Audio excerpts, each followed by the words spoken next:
Good day everyone. I am Lysenton Ogan Oliveros and today is may interview tayo ngayon isang barangay kagawa dito sa Buluan, Pigkawayan, North Cotabato kung ano nga ba ang historical event ng Lao Festival na celebration na to. And I am with Miss Cynthia Tunogan Oliveros and together with my co-partner Sunday V. Cortez, and we are from Cotabato State University.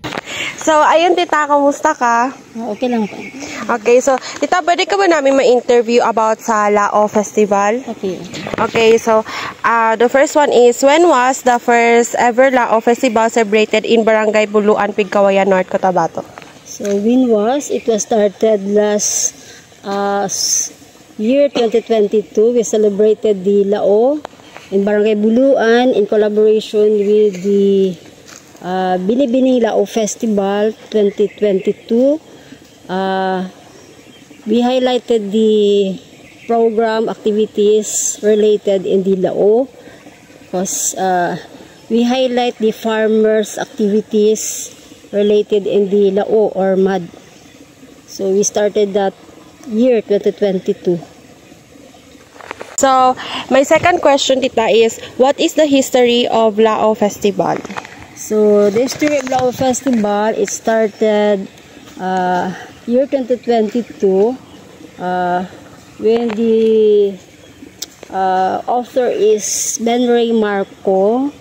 Siya yung nag-organize ng program regarding the Lao, and he represented it to the Barangay Council to celebrate the first ever Lao Festival on the celebration of the Barangay Anniversary Celebration. Then, after that, we gathered a group meeting together with the NGO. Meeting kami, and then lahat ng mga activities pinipresent nila sa barangay, and the number one activity is the search for Binibining Lao, first ever search for Binibining Lao Festival 2022. So yun, nagsimula yung Lao Festival.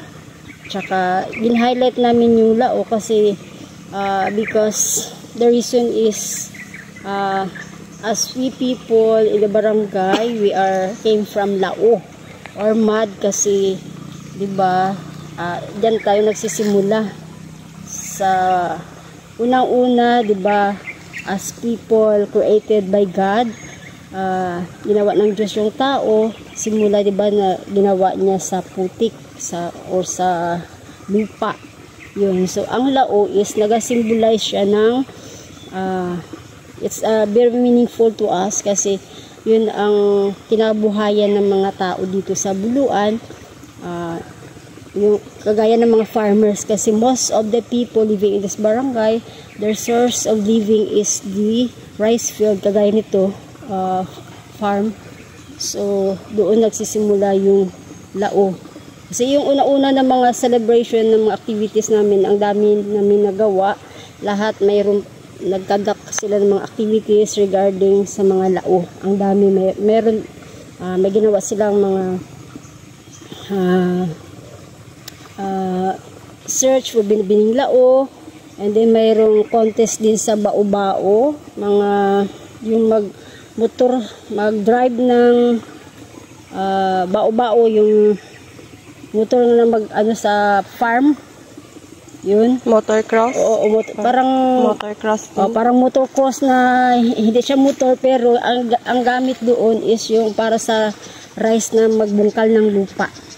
And then may mga boxing sa Lao, sa Kawayan. Kapag matalo ka doon, kung mahulog ka, doon ka bababa sa putik. O yun. And then mayroon ding palasibo, aakyat sa Kawayan, then maghabulay, maghuli ng mga pato or itik sa Lao. Yun, isa pa yun. Then may mga volleyball na boys and girls pa rin lalaro doon sa Lao. Then may mga basketball games para doon sa Lao, at saka meron din na hindi sa Lao. Okay, ganda Yeah. no? Ganda. So, for my third question, tita, is what are the activities related in Lao Festival? So, the activities related in Lao Festival, first, we highlighted the search for Binibining Lao 2022. We have candidates, 6 ata yun, or 5, 6 candidates, or 5 ata, 5 candidates for Binibining Lao. Then, we have the basketball league. Meron ding mga activities, lahat ng mga activities sa Lao. Yung sinasabi ko kanina, yung manghuli ng mga pato or itik na sa Lao. Yung boxing, yung paboxing sa Lao na may kawayan. Magpatong doon lahat ng mga boys and girls, mga entries. Mayroon pang lalaki, mayroon pang babae. And then, may palusibo. Ano pa ba?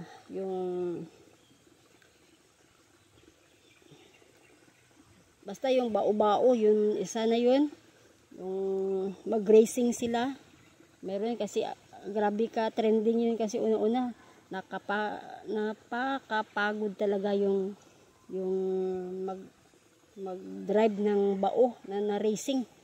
Kawawa naman yung mga parang natapos nila yung parang himatayin talaga sila kasi ang pagod.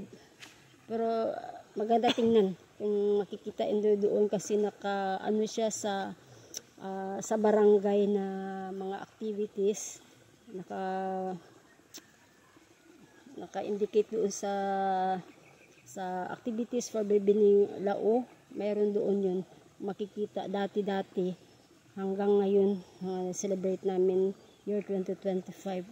Basta ang dami, lahat ng mga activities, basta yun, mga palaro talaga sa Lao. May mga boxing, yun, mga ganun. My fourth question, tita, is what is the impact of Lao Festival in your barangay and in the farmers? So, for me, the impact of Lao Festival, so, we highlighted the farmers as to celebrate their field day celebration.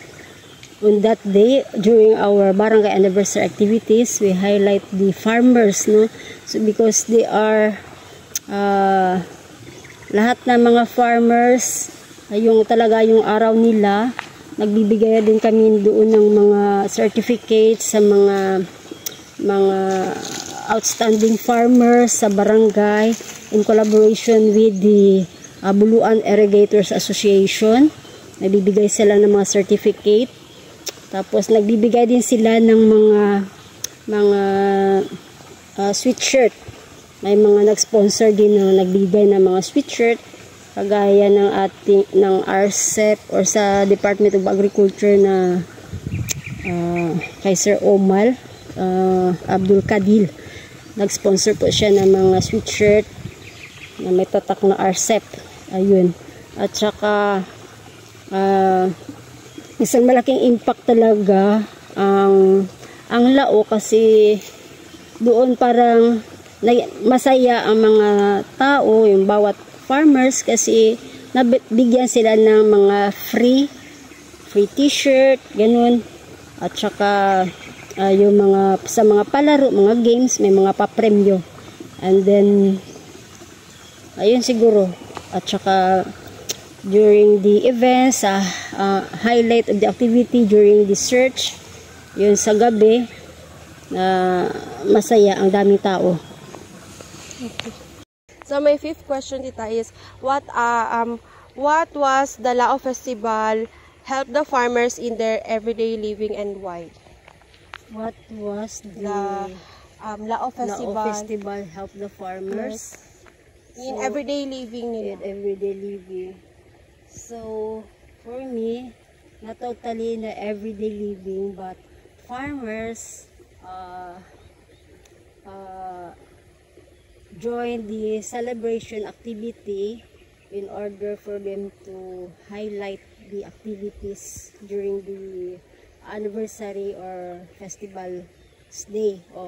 So Nakakatulong din ito sa kanila para na mabigyan sila pansin ng ating government, lalong-lalo ng ating Department of Agriculture, especially ang mga farmers, kasi sa last activity namin last year ay ngayong nakaraan lang ng September 2025, meron dito sa Buluan ang nakatanggap ng highest yield, kumbaga all region dito sa Cotabato, North Cotabato region.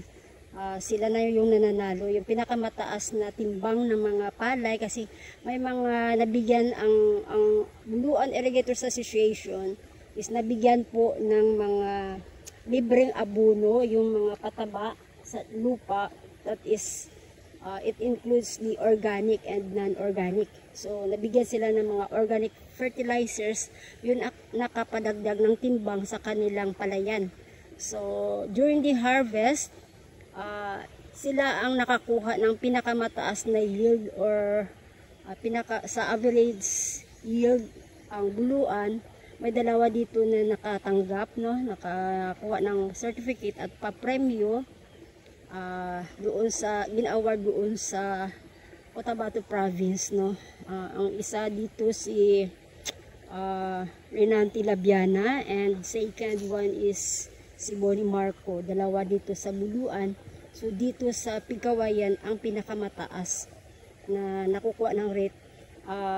That is ang tulong ng galing po yun sa Bureau of Soil and Water Management.